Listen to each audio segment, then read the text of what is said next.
Hi, Namaste. Gloled making a 500 watt floodlight. 500 watt floodlight generally used for the IMAX course, and if you want to cover a larger area, we use the 500 watt floodlight. Here you can see this is the big picture for heat sink. We are using a 2835 1 watt LED to illuminate only 50 feet distance. If you want more than that distance, it will not come. But it gives the more illumination as compared to the 200 watt and 300 watt, 400 watt light. And it gives the illumination per watt almost 130 to 150 lumens. And it covers the 50 feet, almost an area of 500. So it gives the more illumination. As compared to the distance, it covers the more illumination.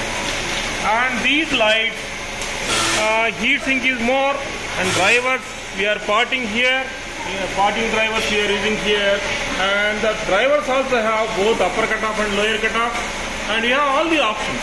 Suppose if you are compared with marketing brand, one advantage here is the quality wise we are same, and price wise we are far lesser than them, and service wise we have for 6 outlets, AP and Telangana, and we are running for 2000 outlets. The last one, light-wise, our light is far better than the marketing one. Use the glowing lighting solutions for your industries and commercial complexes. Thank you very much.